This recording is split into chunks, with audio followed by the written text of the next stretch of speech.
Donc, dans l'unicité de Dieu, nous voyons déjà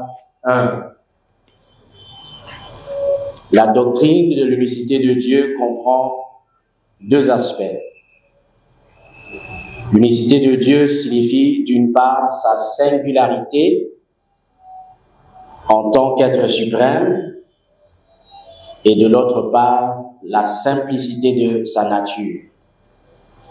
Une meilleure définition, toujours dans le livre, la doctrine de l'unicité de Dieu enseigne que le Dieu de la Bible est le seul Dieu, mais aussi qu'il est un dans sa nature. L'unicité signifie qu'il y a un seul Dieu, pas deux, pas trois, pas cinq, un. Et que Dieu, dans sa nature, dans son essence, est un. Donc nous croyons en un Dieu qui existe avec une essence, mais trois personnes. On va y arriver. Donc, la première partie, Dieu, il y a un seul Dieu seulement. Ok? L'unicité singulière de l'Éternel Yahweh se fait dans un contexte. Pourquoi est-ce qu'on souligne que Dieu est un? Il se fait dans le contexte non de la négation de la possibilité de l'existence d'autres dieux, mais plutôt dans le contexte de la démarcation.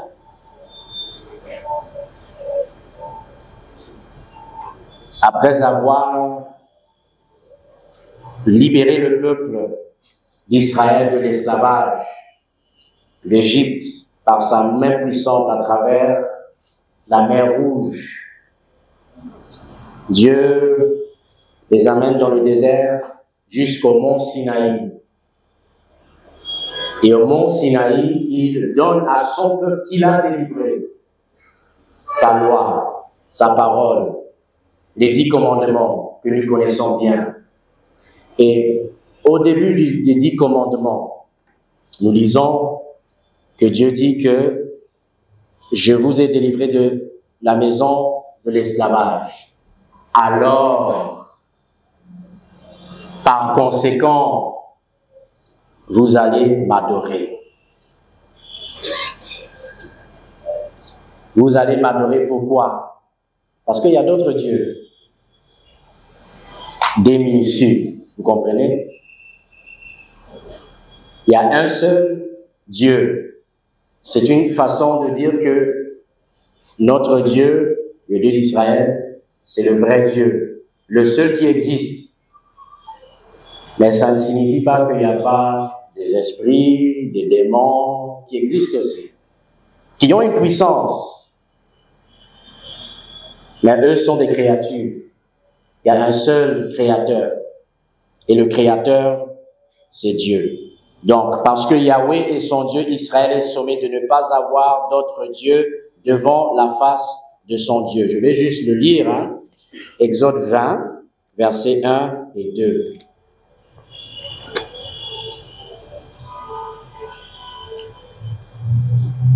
Exode 20, 1 et 2. Alors Dieu prononça toutes ces paroles. Je suis l'Éternel, ton Dieu, qui t'a fait sortir d'Égypte, de la maison d'esclavage. Tu n'auras pas d'autre Dieu devant moi. Il doit dire cela à son peuple parce qu'ils sont habitués à habiter dans un pays, dans une culture où il y a plein de dieux. Il y a Dieu pour la pluie, Dieu pour la fertilité, et pour chaque Dieu, il y a des rites, il y a des rituels, il y a des sacrifices, des offrandes, etc., etc. Lui, il dit non, moi seulement. C'est moi qui vous donne la pluie, c'est moi qui vous donne des enfants, c'est moi qui vous donne la nourriture. Juste moi. Je suis le seul Dieu. Donc, l'Éternel Yahweh est le seul Dieu et les dieux des nations ne le sont pas parce qu'ils sont tous que créatures de la main de Dieu. Donc, il y a un autre texte dans Ésaïe 44. Ésaïe 44, versets 9 et suivant, on ne va pas le lire, mais vous pouvez l'écrire, vous lisez ce texte, et c'est Dieu qui est en train de montrer combien il est absurde de croire en d'autres dieux, des idoles que nous fabriquons par nos propres mains. Qu'est-ce qui distingue Dieu des autres dieux, soi-disant Dieu? Le fait qu'il est créateur et que toute autre chose est créature. Et seul celui qui crée, celui qui est parfait, est digne d'être adoré, est digne d'être loué. Et c'est pourquoi nous attisons la colère de Dieu, le jugement de Dieu, lorsque nous voulons accorder à une créature, à un homme, à une femme, à une chose comme l'argent, la puissance que Dieu seul possède. C'est pas une petite chose. Et c'est vrai que Dieu ne nous frappe pas directement. Mais ça ne diminue pas l'offense d'adorer ce qui n'est pas Dieu. Donc ça, c'est la première réalité de la doctrine de la simplicité, ou plutôt de l'unicité de Dieu.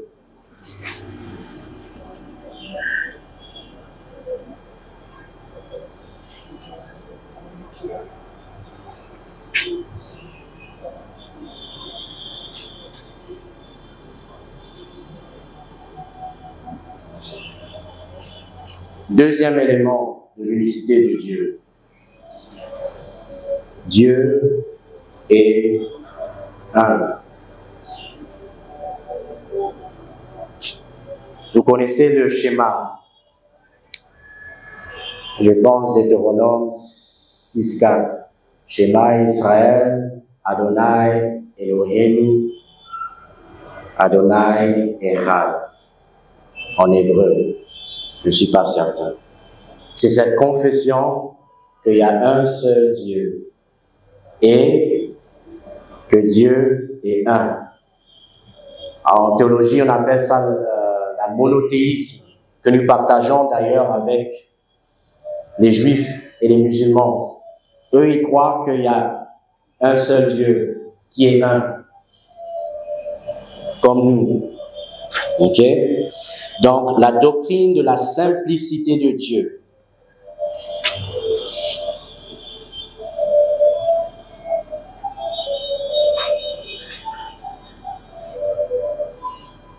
La simplicité de Dieu, à la page 66. La simplicité de Dieu signifie que Dieu, dans sa nature, dans son essence, dans son être, est un. Sans division, sans composition. La simplicité divine, c'est que Dieu, dans sa nature, dans son essence, dans ce qu'il est, dans son être, est un, sans division, sans composition, contraire à nous qui sommes des créatures composées de différentes parties. Nous sommes un corps avec différents membres et parties. Dieu, il est un, il n'a pas de partie. C'est pourquoi nous disons que nous servons un Dieu et non trois dieux, parce que Dieu est indivisible. Un Dieu, non trois parties, mais trois personnes qui partagent le même essence divin ou divine. Ok? Donc, Dieu ne peut pas avoir des parties qui sont divisibles ou des propriétés étrangères qui lui seraient ajoutées ou ôtées de l'extérieur. Donc, même les attributs de Dieu tels que sa bonté, sa sainteté, sa justice, sa sagesse et sa compassion décrivent non des composants de Dieu, mais plutôt son essence. Donc, on va essayer de dessiner cela pour essayer de le saisir un peu, ok? Donc,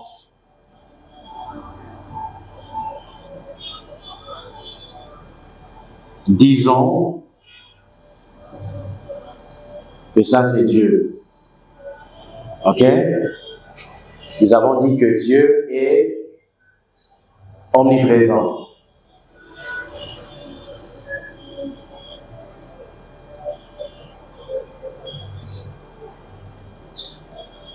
Nous avons dit que Dieu est éternel. Dieu est omniscient. Il connaît tout. Dieu est omnipotent. Il peut faire tout. Etc., etc. Maintenant, c'est pas la bonne façon de comprendre. Parce que là, on dit que ça fait partie de Dieu. C'est en dehors de Dieu. C'est à l'extérieur de qui il est. Alors que la doctrine de la simplicité de Dieu nous aide à comprendre que Dieu n'a pas d'omniprésence. Il n'a pas d'omnipotence. Il n'a pas l'omniscience. Il ne possède pas l'éternité, mais il est éternel. Il est omniscient. Il est omnipotent. Il est omniprésent. Il est amour ou bonté. Il est saint.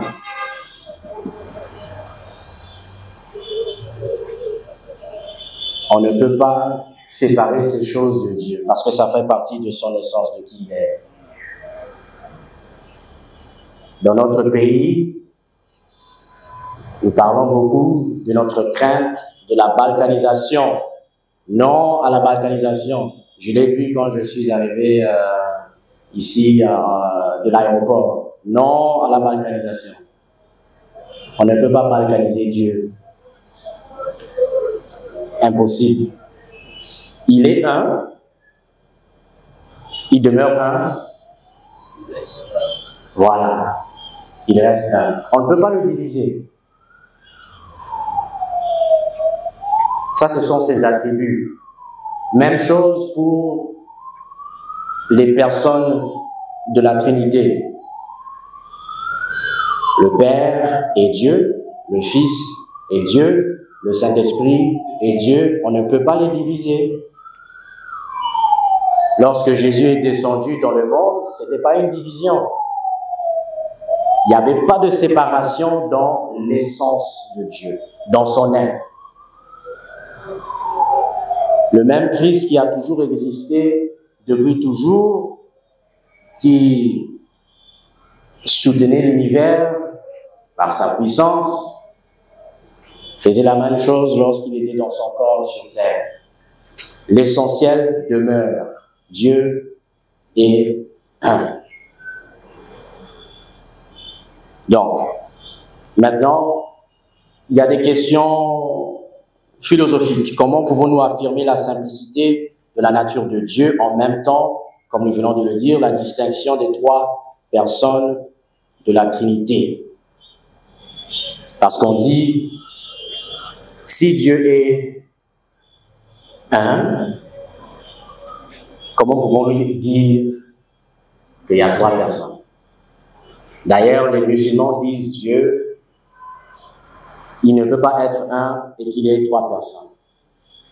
Les juifs disent non, Dieu est un. Jésus ou le Messie, pour eux, c'est quelqu'un d'important qui possède l'onction de Dieu, mais c'est pas Dieu. Alors que nous disons que Jésus, c'est pas moins que Dieu, il est Dieu. À égalité avec le Père et le Saint-Esprit. Donc, comment tenir tout cela ensemble? Affirmer la simplicité de Dieu à la page 68, c'est refuser d'affirmer que l'être de Dieu est formé à partir de l'addition de ses attributs. C'est aussi soumettre notre propre conception de Dieu à la sienne, à ce qu'il révèle dans sa parole. Affirmer la simplicité de Dieu, c'est affirmer que Dieu est un, mais en trois personnes, Père, Fils et Saint-Esprit. Dieu est un, mais possède plusieurs attributs qui rendent manifeste son essence. Donc, on peut dire que comme toutes les autres doctrines, la doctrine de la simplicité et de l'unicité de Dieu est quelque chose que nous recevons, que nous acceptons par la foi, qui ne signifie pas que ça n'a pas de sens. C'est juste que nous sommes incapables de saisir les différentes parties tout à la fois. Difficile pour nous souvent de saisir le fait que, ok, l'unité de Dieu ne signifie pas que il y a trois personnes qui partagent ce même essence divine. Et d'ailleurs, comme les autres attributs incommunicables, cela nous rappelle que Dieu est autre. Il n'est pas comme nous. Il n'a pas de corps, nous avons un corps. Il n'a pas de composants, nous avons des composants, différentes parties. Nous sommes finis, lui, il est éternel. C'est pour nous rappeler que Dieu est vraiment Dieu. Ce n'est pas notre ami que nous jouons avec, que nous parlons comme nous voulons avec. Il est Dieu. Donc, quelques implications spirituelles. Qu'est-ce que l'unicité de Dieu? Le fait qu'il y a un seul Dieu et que Dieu est un dans son essence. Comment est-ce que cela affecte notre foi, notre vie chrétienne? Première implication. Nous avons déjà parlé de cela, mais le fait qu'il ait un seul Dieu signifie qu'il est inutile, voire péché, d'adorer autre que Dieu. Inutile et péché de se confier à quelque chose ou à quelqu'un comme nous confions à Dieu. Et donc, on a parlé en Ésaïe 44 des idoles. On crée, on fabrique les idoles. Mais les idoles ne sont pas juste créées, fabriquées. Une idole, c'est une chose, une personne en qui nous mettons notre confiance. À côté de Dieu ou plus que Dieu. Et si nous sommes sincères, nous savons qu'il y a des personnes, il y a des choses en qui nous mettons notre confiance, n'est-ce pas?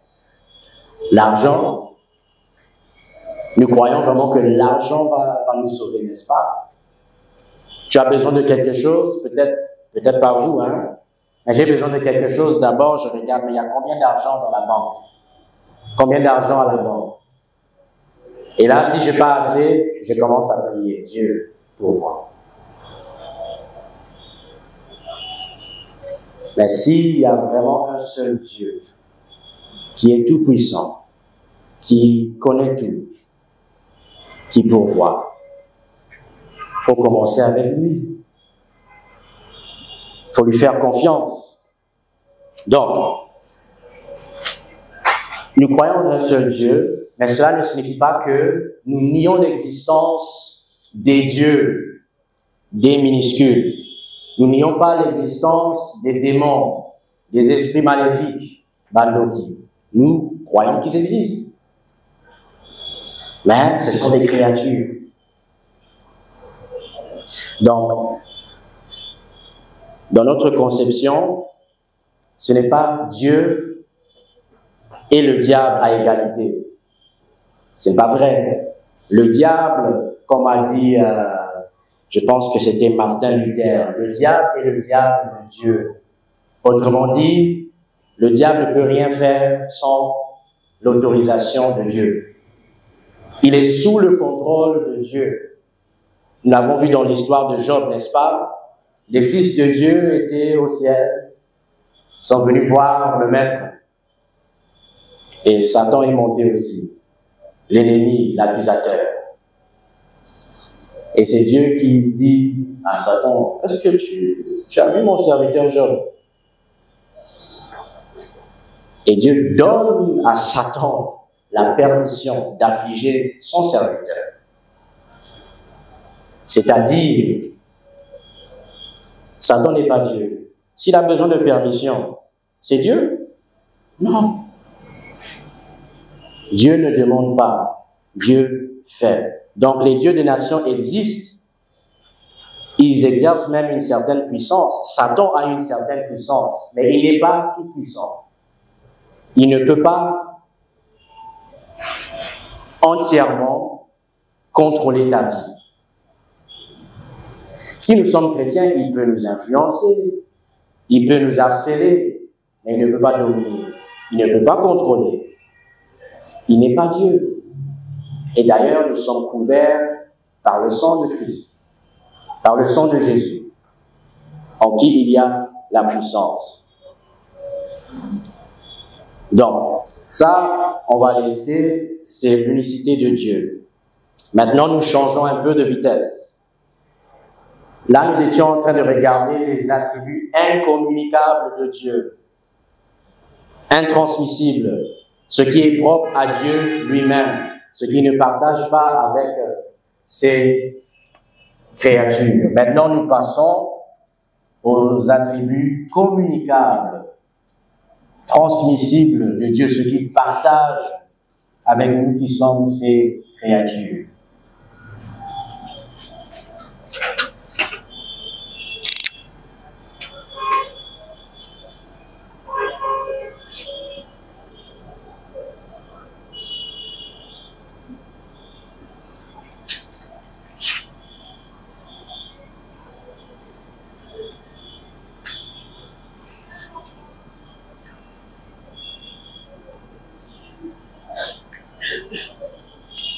Donc, pour une définition, pour eux qui veulent une définition, les attributs communicables de Dieu sont les traits et les caractéristiques de sa personnalité qu'il partage avec ses créatures humaines parce que nous sommes créés à son image et à sa ressemblance. Les attributs communicables de Dieu sont les traits et les caractéristiques de sa personnalité qu'il partage avec nous, ces créatures humaines, parce que nous avons été créés à son image et à sa ressemblance. Donc, les attributs communicables de Dieu, nous allons regarder ensemble, sont la bonté de Dieu, la sainteté de Dieu, la justice de Dieu, la sagesse de Dieu et la volonté de Dieu. Les attributs communicables que nous allons regarder, il y a plus. La bonté, la sainteté, la justice, la sagesse et la volonté. Et quand on dit qu'ils sont communicables, ça signifie que nous pouvons être bons, saints, justes, sages, et que nous pouvons aussi avoir notre propre volonté. Donc, nous commençons avec la bonté de Dieu.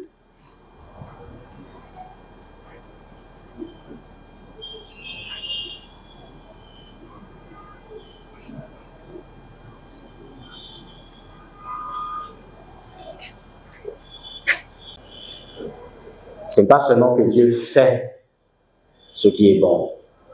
Mais s'il fait ce qui est bon, c'est parce que il est bon. Il agit à partir de ce qu'il est. Nous agissons, nous faisons des actes, mais qui ne sont pas toujours en accord avec ce que nous sommes. Parce que Dieu est bon, alors il ne peut que faire le bien.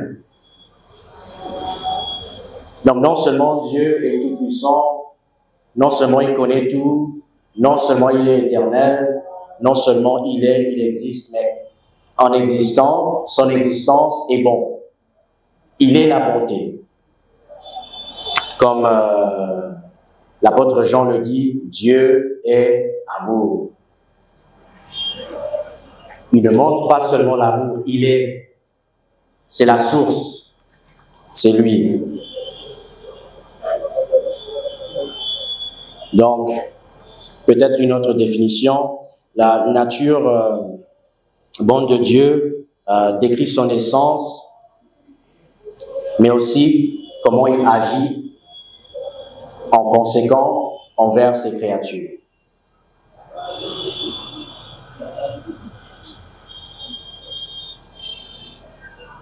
Donc, nous venons un peu de le dire, lorsque nous parlons de bonté, de ce qui est bon, nous parlons de ce qui est conforme à la nature de Dieu. Donc, si nous disons qu'une chose est une bonne chose, c'est pas parce que nous l'avons fait, c'est parce que c'est conforme à Dieu. Dieu est la règle. Il ne peut pas se contredire parce qu'il est lui-même la bonté. Et donc, nous jugeons le bien et le mal pas par rapport aux lois du pays, principalement, ultimement, fondamentalement. Parce que nous sommes chrétiens, la Bible prime au-dessus de toute autre loi. Et quand je ne suis pas anarchiste, mais quand il y a des lois qu'on écrit, qu'on établit, qui sont contre la volonté de Dieu, qui est bon, est-ce que nous sommes appelés à obéir à ce qui est mauvais? Toujours ce qui est bon. Si nous ne sommes pas certains de la bonté ou si quelque chose est mauvais, revenez à ce qui est révélé, ce qui est écrit.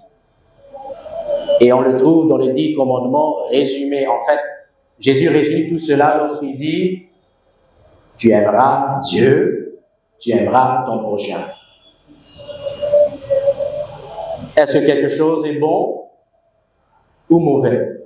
Est-ce que je suis en train, par mes actes, par mes pensées, par mes paroles, suis-je en train d'aimer Dieu? Suis-je en train d'aimer mon prochain ou non? Et la majorité de personnes peuvent répondre à ce genre de questions. Nous savons ce qui est bon, ce qui est mauvais. Mais juste pour dire que Dieu est l'autorité. Dieu est, comment le dirais-je,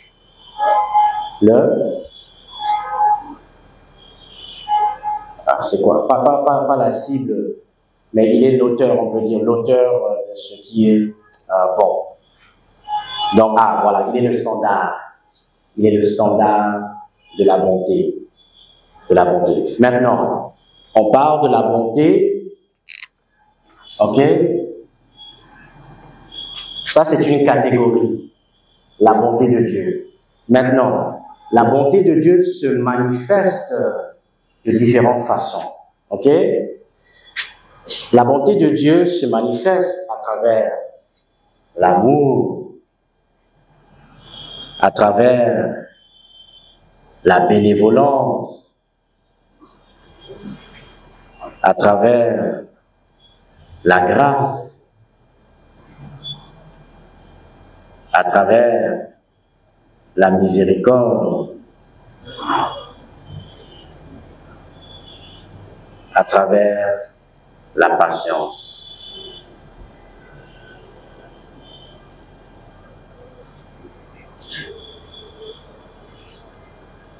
Dieu qui est bon nous fait voir et comprendre et expérimenter sa bonté par différents moyens. Donc nous allons prendre chacun un à un. Donc la Bible décrit la bonté de Dieu comme la manifestation de son amour envers ses créatures pécheresses. J'aimerais que quelqu'un lise pour nous 1 Jean 4, versets 8 à 10. 1 Jean 4, versets 8 à 10. Si quelqu'un pourrait lire pour nous.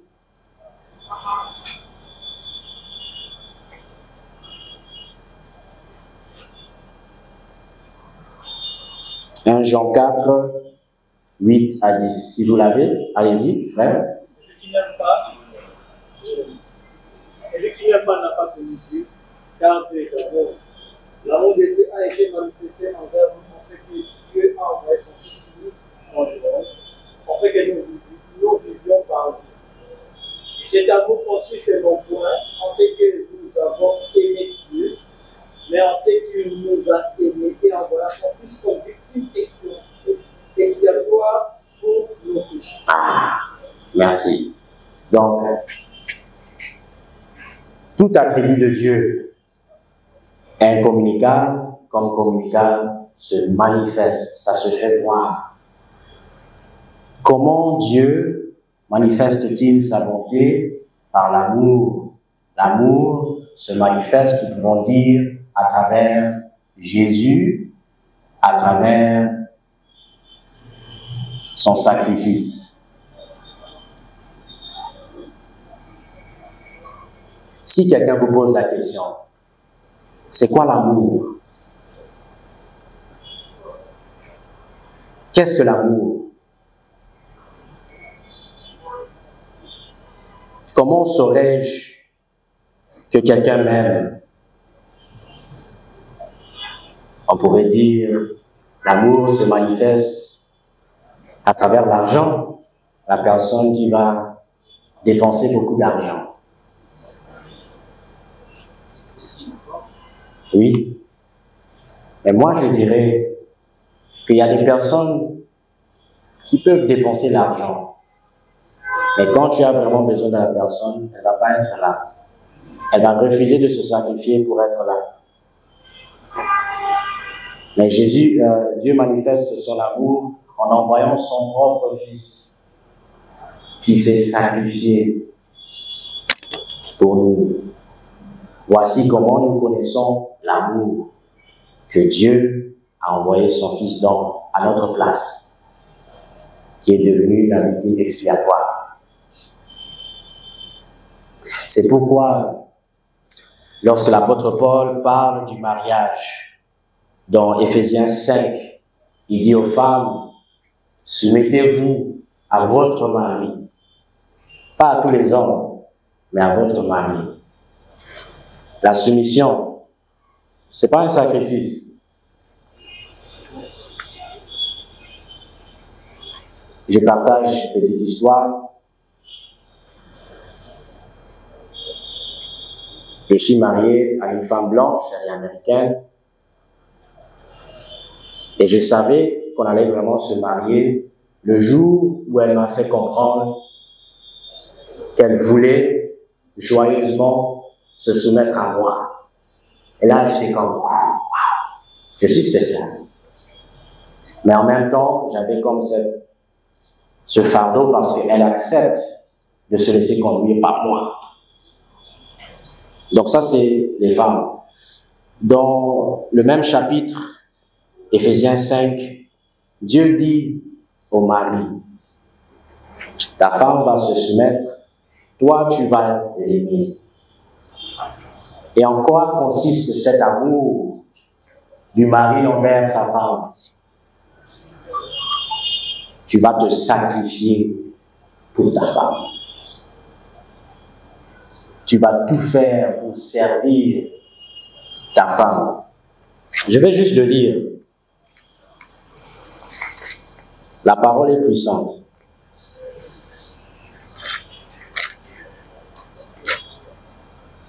Et l'exemple qu'il donne du sacrifice de l'amour, c'est Jésus. Jésus. Donc, femmes, soumettez-vous à votre mari comme le Seigneur, comme au Seigneur, car le mari est le chef de la femme, comme Christ est le chef de l'Église, qui est son corps et dont il est le sauveur. Mais tout comme l'Église se soumet à Christ, que les femmes aussi se soumettent en tout à leur mari. Marie, aimez votre femme comme Christ a aimé l'Église. Christ, c'est le chef de l'Église, n'est-ce pas? C'est notre boss. C'est notre roi. Mais quelle est la relation qu'il a avec son Église, qui est son épouse? Je continue. Il s'est donné lui-même pour elle, afin de la conduire à la sainteté, après l'avoir purifiée et lavée par l'eau de la parole, pour faire paraître devant lui cette Église glorieuse, sans tache, ni ride, ni rien de semblable, mais sainte et irréprochable. C'est ainsi que les maris doivent aimer leurs femmes comme leur propre corps. Celui qui aime sa femme s'aime lui-même. En effet, jamais personne n'a détesté son propre corps. Au contraire, il le nourrit et en prend soin, tout comme le Seigneur le fait pour l'Église, parce que nous sommes les membres de son corps. C'est pourquoi l'homme quittera son père et sa mère, s'attachera à sa femme, et les deux ne feront qu'un. Ce mystère est grand, et je dis cela par rapport à Christ et à l'Église. Du reste, que chacun de vous aime sa femme comme lui-même, et que la femme respecte son mari. L'amour est manifesté pleinement à travers le sacrifice. Donc, la bonté de Dieu manifestée de façon excellente à travers son amour. Cet amour qui l'a motivé à envoyer son Fils unique, le bien-aimé. Et non seulement il l'a envoyé, mais il nous l'a donné. Jésus s'est sacrifié pour nous, parce que le Père nous aime tant. Donc Dieu est amour signifie qu'il est de l'essence, de la nature de Dieu, d'être amour, d'être l'être qui trouve complète satisfaction en lui-même. D'abord, parce que l'amour va vers les autres. La personne qui s'aime, c'est l'égoïsme. Dieu n'est pas égoïste. Il s'aime parce que le Père aime le Fils. Et le Saint-Esprit aime le Père. Et le Fils aime le Saint-Esprit et le Père. Donc Dieu aime lui-même. Il est satisfait de lui-même. Et ne peut trouver satisfaction qu'en lui-même. Mais parce qu'il est éternellement et parfaitement satisfait en lui-même, Dieu aime ses créatures de manière bénévole, sans intérêt aucun. Il n'a pas besoin de nous aimer. Il n'a pas besoin de nous. Mais cela manifeste sa grandeur. Dieu a gratuitement manifesté son amour envers l'humanité avant et après la chute. À la page 71. Donc, on a lu 1 Jean 4, 8 à 10. Il y a aussi Romains 5, 8 qui parle de cet amour sacrificiel de Dieu. Et nous connaissons bien sûr Jean 3, 16. Car Dieu a tant aimé le monde qu'il a donné son Fils unique. Donc ça, c'est une manifestation de la bonté de Dieu. Maintenant, la bénévolence de Dieu. À la page 72. La bonté de Dieu ne signifie pas seulement son amour en vue de notre salut spirituel. Donc l'amour de Dieu n'est pas juste lié au salut. C'est peut-être la chose la plus importante. Mais son amour n'est pas juste lié au spirituel. La bonté de Dieu signifie aussi sa bénévolence, c'est-à-dire sa largesse, son action positive vis-à-vis du monde créé qu'il soutient et enrichit matériellement. La bonté de Dieu signifie sa bénévolence, c'est-à-dire sa largesse, son action positive vis-à-vis du monde créé qu'il soutient et enrichit matériellement. La bénévolence, c'est la largesse de Dieu, son action positive vis-à-vis du monde créé qu'il soutient et enrichit matériellement.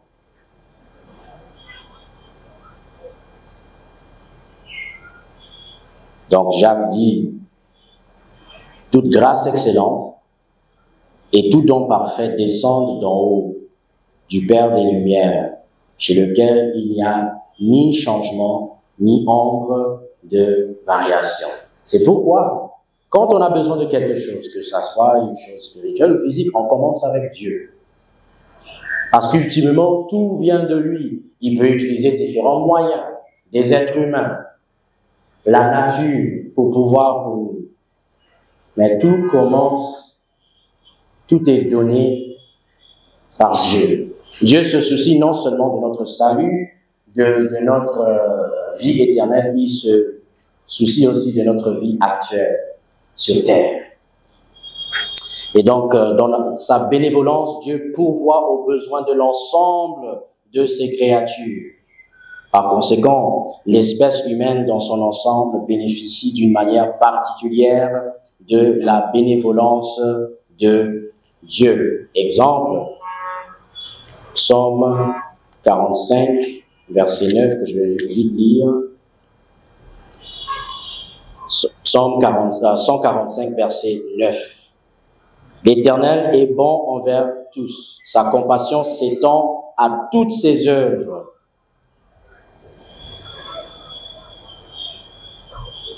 Il y a un autre psaume qui parle de comment Dieu ouvre sa main pour nourrir toutes ses créatures, les bons comme les mauvais.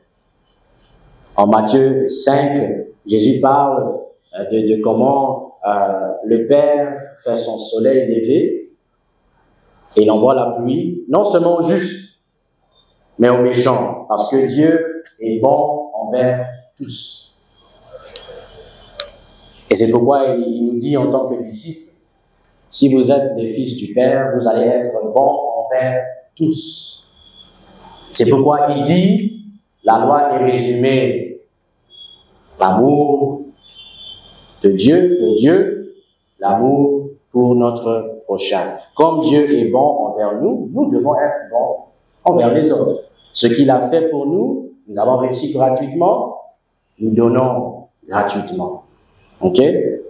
Donc ça, c'est la bénévolence de Dieu. Nous passons à la grâce de Dieu. La grâce de Dieu. La grâce de Dieu signifie la faveur imméritée dont bénéficient les humains vis-à-vis de Dieu, qui ne les traite pas selon leur mérite, mais au contraire les traite simplement selon sa bonté. Selon sa bonté. Ou si vous voulez une autre définition, la grâce de Dieu signifie que Dieu traite favorablement les humains, bien que ces derniers ne le méritent pas à cause de leur nature pécheresse.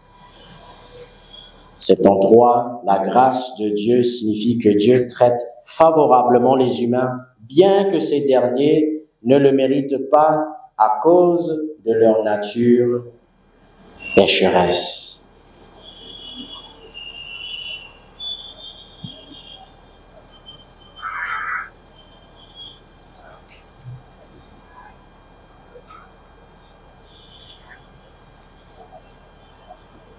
Donc, nous avons déjà parlé de l'amour de Dieu manifesté en Jésus et son sacrifice.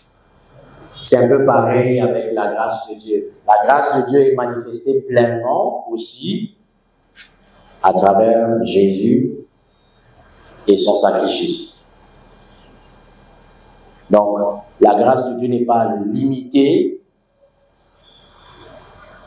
au salut, si nous parlons de sa faveur générale. Mais dans la Bible, elle est particulièrement appliquée à l'œuvre du salut. Et par conséquent, le salut est entièrement l'œuvre de la grâce de Dieu qui envoie son Fils dans le monde mourir à la place de l'homme pécheur. Le salut est un don divin immérité. Maintenant, je vais vous poser une question. Et si vous avez une réponse, vous avez des réflexions, j'aimerais que vous l'écriviez pour plus tard, ok?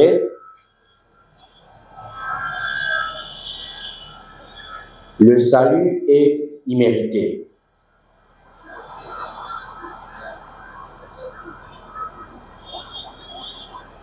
Le salut est immérité.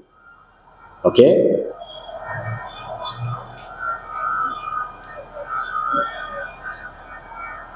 Avons-nous un rôle ou non à jouer dans notre salut?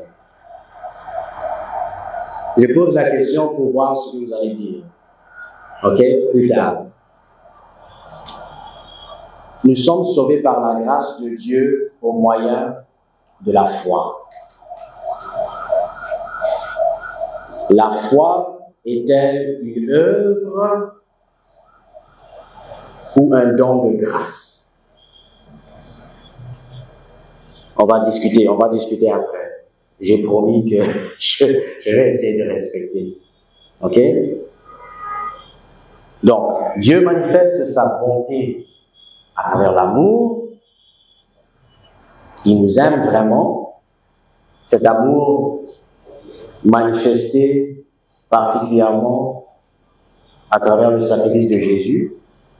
La bonté, c'est la bénévolence de Dieu. Il nous donne tout ce dont nous avons besoin, le matériel comme le spirituel.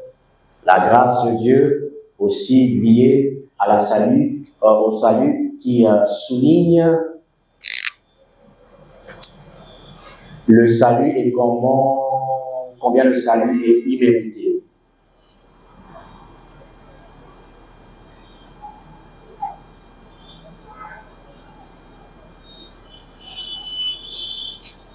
Et nous passons maintenant à la miséricorde. Nous allons jusqu'à quelle heure?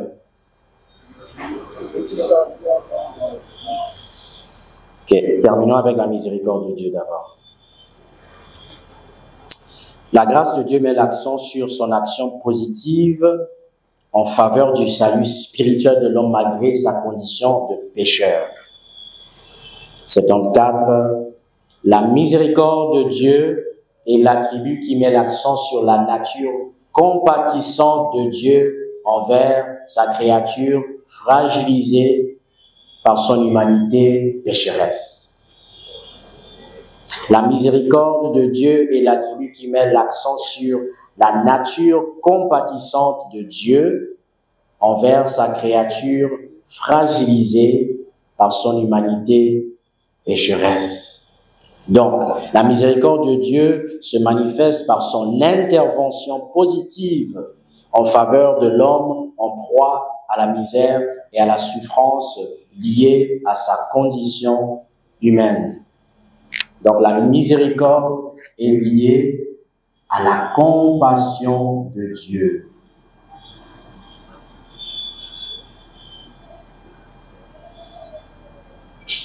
Donc, l'autre jour, on a distingué entre grâce et miséricorde. Golou, Mawa. C'est ça? Ok. Donc, Dieu a pitié de nous. C'est une bonne nouvelle. Il voit notre souffrance physique, émotionnelle, spirituelle, mentale. Il voit et il est ému. Peut-être l'exemple le plus clair, c'est les Israélites esclaves en Égypte. Je pense que c'est Exode 2 qui dit que les Israélites criaient, pleuraient et leurs pleurs sont montés à Dieu. Et Dieu a vu, Dieu a compris. C'est une autre façon de dire qu'il a été touché par leur souffrance. Et je ne sais pas si c'est comme ça ici, mais beaucoup en Occident voient la souffrance comme ça et s'en vont. Pourquoi? Parce que ça rend mal à l'aise. Mais Dieu n'est pas le genre que lorsqu'il voit notre souffrance, ça lui dérange, je ne veux pas. C'est pas mon problème. Vous avez les moyens. Vous allez vous en sortir. Non. Il voit notre souffrance. Ça le touche. Et parce qu'il est bon, il agit. Il n'est pas si grand, il n'est pas si puissant, il n'est pas si saint, qu'il n'est pas touché par nos défis, nos difficultés, nos circonstances.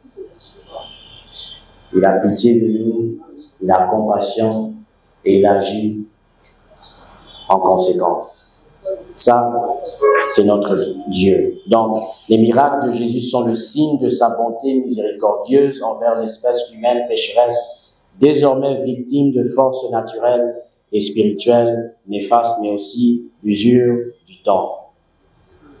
La miséricorde de Dieu se manifeste davantage quand il intervient dans les rapports humains pour protéger les faibles des abus des puissants.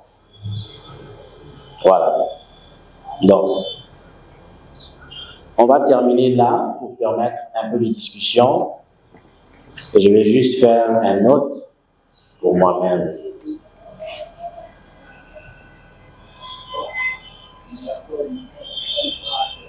Ah, on peut continuer. C'est bon. 15 minutes, c'est bon. Donc, allons-y maintenant avec la patience de Dieu. Le Dieu de la Bible est décrit comme le Dieu patient, lent à la colère. Voilà. Lent à la colère, riche en bonté. En vieux anglais, le mot pour patience est peut-être traduit long suffering. Il souffre longtemps. Notre Dieu est le Dieu qui souffre longtemps avec nous qui sommes pécheurs. Il accepte de patienter avec nous qui chutons et réchutons. Et c'est dans sa nature. Pas besoin de le convaincre de patienter, de ne pas déchaîner sa colère. Donc, on voit la patience de Dieu, la lenteur de sa colère manifestée avec le peuple d'Israël. Vous connaissez l'histoire d'Israël, n'est-ce pas? Résumons-la.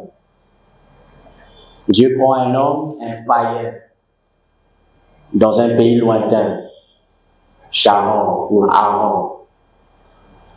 Il lui dit, je vais faire de toi une grande nation. C'est un homme âgé, il n'a même pas d'enfant. Dieu promet, tu auras non seulement un enfant, mais tu seras père de toute une nation, et toutes les nations de la terre seront bénies à travers toi. De génération en génération en génération, Abraham, Isaac, Jacob, Joseph. Joseph va en Égypte. C'est là où Dieu le bénit. Il fait venir son père et ses frères et leur famille sont autour de 70 personnes. Et après ça, ils explosent pendant 400 ans d'esclavage, d'assujettissement. Et là, un jour, Dieu agit. Il renvoie son serviteur Moïse. Il agit puissamment. Il punit les ennemis de Dieu à travers les 10 plaies des jugements. Et par la suite, il les fait sortir d'Égypte de façon miraculeuse, enrichi à travers la mer Rouge.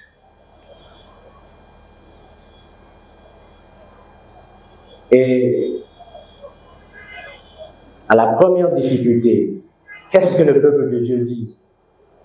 Oh, tu nous as amenés ici pour mourir, il n'y a pas de nourriture, il n'y a pas d'eau, rentrons en Égypte. Au moins là-bas, il y avait de la nourriture. Imaginez, ils étaient esclaves là-bas. Mais la première chose qu'ils disent quand il y a un problème, ramène-nous. Est-ce que Dieu les demande? Non, parce qu'il est patient. Parce qu'il est lent à la colère, riche en bonté. L'application spirituelle. Nous sommes les enfants de Dieu, n'est-ce pas? Son Saint-Esprit nous habite, n'est-ce pas? Le fruit de l'Esprit, c'est l'amour, la joie.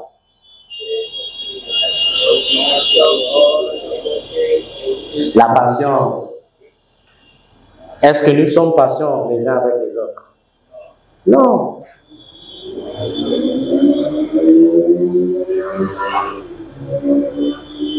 Le Congo, la République démocratique du Congo, c'est le meilleur pays au monde. On a tout ici, vous le savez. Tout, vraiment tout. Le bien et le mal, ici dans notre pays.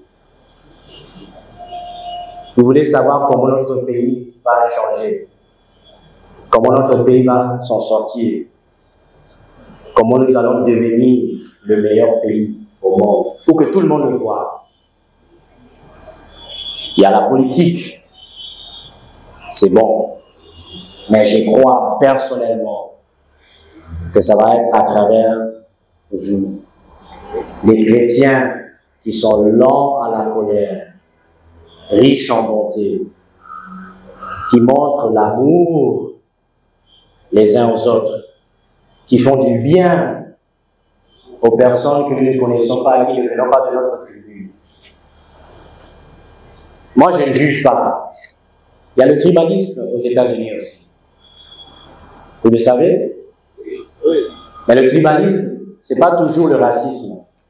C'est aussi, tu n'es pas dans notre parti politique, sors. Tu ne crois pas comme nous, sors. Tu ne gagnes pas le même salaire que nous, sors. Et vous savez pourquoi les États-Unis est si grand? C'est pas simplement à cause de l'argent. C'est parce que, au moins, dans le passé, c'était un peuple qui croyait vraiment et vivait selon les attributs de Dieu. Voilà. Nous avons plus de chrétiens ici que là-bas. Nous avons probablement plus de pasteurs, juste à Kinshasa. Tout le monde est pasteur. Mais le pays ne change pas. Pourquoi? Parce que nos têtes sont remplies d'informations. Nous sommes très intelligents. Je remarque, vous ici, vous êtes trop intelligents. Vraiment. Vous faites trop. Vos capacités dépassent. Mais où est l'amour? On parle de bénévolence. Hein? Là-bas, on t'aide. Ça n'a rien à voir avec ta peau. Ça n'a rien à voir avec ton nom de famille. Rien à voir avec ta province, ton tribu. Si tu es citoyen, on te donne. Même si tu n'es pas citoyen, on te donne. Ce sont des valeurs bibliques, des valeurs chrétiennes. Chers frères, chères sœurs, qu'est-ce que ça va prendre pour que notre pays, pour moi, le plus grand pays au monde, pour que ça soit vraiment ce que nous devons être? Je pense que il faut que nous nous humilions, que nous prions, que nous nous détournons juste de la culture, juste des choses externes, de la haine, des divisions, et que nous soyons ce que nous sommes réellement, le peuple de Dieu. C'est le peuple de Dieu qui va gagner ce pays. C'est le peuple de Dieu, l'évangile de Jésus-Christ qui va sauver le pays. Et quand les cœurs sont transformés, quand les cœurs sont changés par l'amour de Dieu, on ne peut pas avoir la corruption. Parce que Dieu est bon. Parce que Dieu est amour. On ne peut pas laisser les gens s'entretuer. Parce que ça va à l'encontre de Dieu que nous servons. Moi, je suis convaincu que ça va arriver. Mais ça doit commencer avec nous. À la maison, quand nous sortons là-bas, nous devons... C'est un attribut communicable. Hein? Nous devons laisser le Saint-Esprit agir en nous. Je termine. Donc, je vais poser la question Et on va pouvoir répondre. Je pense que notre frère avait posé une question sur d'où vient le mal. Parce que lorsqu'on parle de la bonté de Dieu, Dieu est bon. Directement, on se pose la question, si Dieu est bon, alors d'où vient le mal? Si Dieu est seulement bon, comment le mal peut-il exister?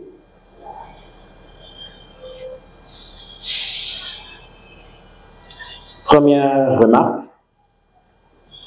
nous devons faire très attention lorsque nous parlons du bien et du mal. Nous ne pouvons pas traiter la bonté de Dieu, le bien et le mal comme si les deux sont égaux.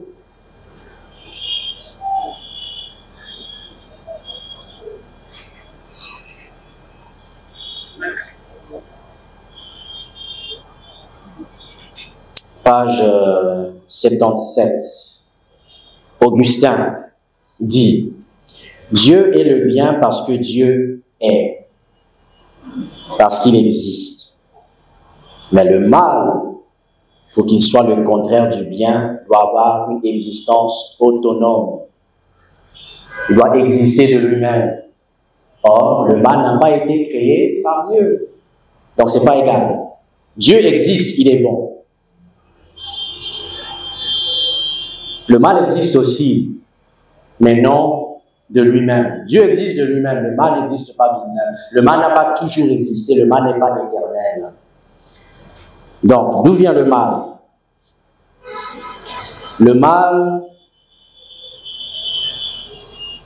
à la page 78, le mal, c'est donc la capacité des êtres créés de s'avarier, de s'abîmer, de perdre les qualités qui font qu'ils soient ce qu'ils sont.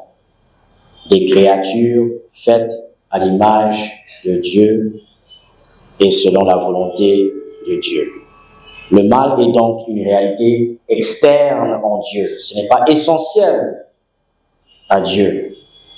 Le mal est une réalité liée au monde des créatures dotées de la possibilité de changer, de s'amoindrir, de devenir mauvais.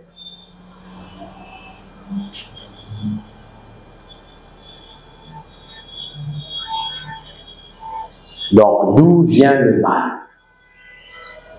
Dieu ne l'a pas créé. Ça, on peut le dire clairement. Pourtant, il nous a créés en tant que créatures, êtres humains. Et lorsqu'il nous a créés parfaitement, comme nous l'avons dit, je pense, hier ou avant-hier, il ne nous a pas créés en tant que des dieux, créés à l'image de Dieu, mais pas des dieux. Et donc, en tant que créature, nous avons la possibilité, et je ne dirais pas probabilité, mais possibilité de s'avarier, de se diminuer, de tomber. Pas juste nous, mais les anges aussi, parce que avant notre chute, il y a eu la chute au ciel. Donc, d'où vient le mal? On est à 11h56. On termine la leçon pour aujourd'hui.